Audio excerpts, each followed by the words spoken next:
Go Ask Alice, April 9th. Today, I went back to school and was called into the principal's office immediately. He informed me that he had a record of my behavior and that I was a disgusting example of young American womanhood. Then he told me that I was thoroughly selfish, undisciplined, and immature, and that he would not tolerate my any misbehavior on my part at all. Then he sent me to my classes like garbage thrown in a disposal. What a jerk.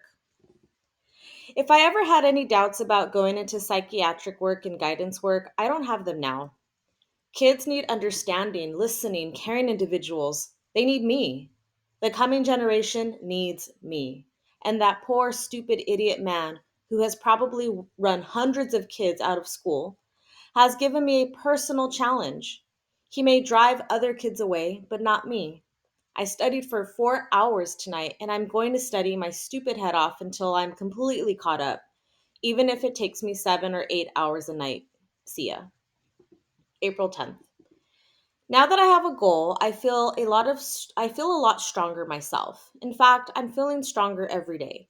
Maybe I can really resist drugs now instead of just conning myself like I did before. April 11th.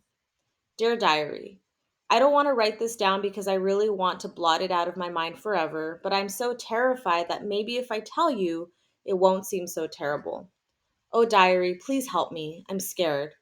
I'm so scared that my hands are sticky and I'm actually shaking. I guess I must have had a flashback because I was sitting on my bed planning my mother's birthday, just thinking about what to get her and how to make it a surprise when my mind got all mixed up. I can't really explain it, but it seemed to be rolling backwards, like it was rolling in on itself, and there was nothing I could do to stop it. The room got smoky, and I thought I was in a headshot.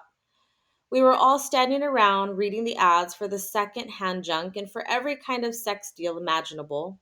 And I started to laugh. I felt great. I was the highest person in the world, and I was looking down at everyone, and the whole world was in strange angles and shadows. Then suddenly it all changed into some kind of underground movie. It was slow and lazy, and the lightning was really weird. Naked girls were dancing around, making love to statues. I remember one girl ran her tongue along a statue, and he came alive and took her off into the high blue grass. I couldn't really see what was happening, but he was obviously putting it to her. I felt so sexy I wanted to break wide open and run after them. But the next thing I remember, I was back on the street panhandling, and we were all shouting at the tourists, mighty kind of y'all. I hope you have a nice orgasm with your dog tonight. Then I felt like I was being smothered, and I was up in a glare of revolving lights and beacons. Everything was going around. I was a shooting star, a comet piercing the firmament, blazing through the sky. When I finally got myself together, I was lying on the floor nude. I still can't believe it. What's happening to me? I was just lying on my bed, planning my mother's birthday, listening to records, and bam! Maybe it wasn't a flashback. Maybe I'm schizo. That often starts in teenagers when they lose contact with reality, doesn't it? Whatever it is, I'm really screwed up. I can't even control my mind. The words I wrote when I was out are just squirming little lines and roads with a lot of rotten crap and symbols in between. Oh, what am I going to do? I need someone to talk to. I really and truly and desperately do. Oh, God, please help me. I'm so scared and so cold and so alone. I have only you, diary. You and me. What a pair. Later. I've done a few problems in math and even read a few pages. At least I can still read. I memorized a few lines and my mind seems to be functioning pretty well now. I did exercises too, and I guess I've got control of my body. But I wish I had someone to talk to, someone who knows what's happening and what will happen. But I don't. So I must forget this thing. Forget, forget, forget, and not look back. I'll go ahead with mom's party. Maybe I can get Tim and Alex to take her to an early movie after school, and then I can have a lovely dinner ready on the table when they get home. I'll pretend this has all been a nightmare and forget it. Please, God, let me forget it and don't let it happen again. Please, please, please. April 12th. I kept very busy today and I didn't think about it once. I think I'll set my hair the way mom likes it for tomorrow. That should make her happy. April 13th. It was a lovely birthday. Tim and Alex took mom to see an early movie, which I think she liked even more than they did. Dad had to work late at his office, and I was glad because I would have been terribly self conscious with him in the kitchen and me not knowing what I was doing. But everything just turned out beautifully. The chicken looked like Better Homes and Gardens, only better, because it smelled good too, and the asparagus was nice and tender, and the rolls were just exactly like Gran would have made. In fact, I wish she had been here. She would have been proud of me. We had a fresh fruit cup and wilted lettuce salad with bacon dressing. It was a little too wilted, in fact, much too wilted, but everyone pretended they didn't notice, and Daddy teased me and said he wouldn't be surprised if I didn't make some young man a good wife someday. I hope he didn't notice the tears in my eyes because I so much want to do just that. For dessert, we had fresh pecan ice cream with frozen peaches over it, and the whole thing was pretty good, particularly since it was the first complete meal I ever cooked by myself. Alex made Mom a little ceramic candy dish shaped like her hand. It is really lovely, and all the more lovely because, with the help of only her Girl Scout teacher, she had it fired and everything without Mom even knowing.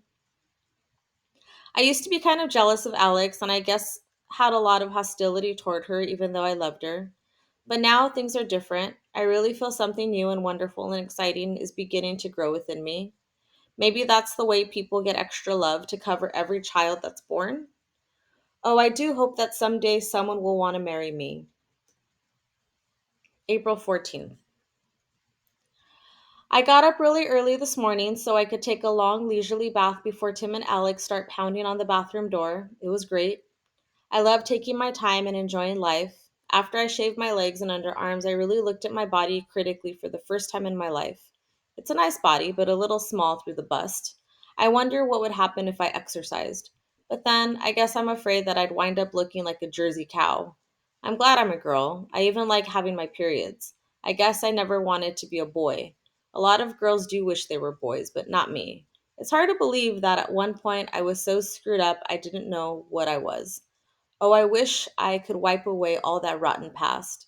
I know Gramps is right. I must forgive and forget, but I just can't. I simply can't. When I'm having the very nicest thoughts, the black, ugly past comes flooding in like a nightmare, and it's ruined my whole day already. Guess what? Your genius friend got everything right on her English exam today. I know I did because it was so easy, and I think I did almost as well in math. I might have missed two or three, but I know it couldn't have been more than that. Isn't that exciting? April 19th. Cripes, it started again. I met Jan downstairs. I met Jan downtown and she asked me to a party tonight. None of the kids really think I'm going to stay off because most of those who've been busted before are just being more careful and discreet. When I told Jan no thanks, she just smiled. It scared me to death. She didn't say anything at all. She just smiled at me like, "We know you'll be back." Oh, I hope not. I really hope not. April 21st. George just says hi to me in the coldest way. It's completely obvious that he's really straight and doesn't want to be connected in any way with a doper. All the kids at school pretty much know who's on and who's off, and I want to get in with the square kids, but I don't see how I'm going to do it with my reputation hanging over me. I couldn't tell mom and dad this, but I really would like to go out on dates. I don't mean with the grass gang, but with the nice kids. I like to have a boy put his arm around me in a movie, but how could I ever have that with one of the heads? Everyone knows that sex and shit go together. And as far as I'm concerned, they are a bunch of social lepers, and that's the way the straight kids feel too. The only sad thing is that I'm still classed as one of them, and I guess I always will be. It's strange how much sex I've had, and yet I don't feel as though I've had any. I still want somebody to be nice and just kiss me goodnight at the door. That's a laugh. Oh, diary, forgive me. I'm trying so hard to have a positive outlook, but I can't. I can't. You're the only one I can really open my soul to. I want to go back and blot out everything and start over. But inside, I'm old and hard, and I'm probably responsible for, I don't know, how many junior high and grade school kids getting hung up. And they probably have turned around and hung up other kids. How can God ever forgive me? Why would He want to? I guess I'd better go take a bath before my parents hear these stupid ass crazy sobs, which I can no longer control. Thanks for listening.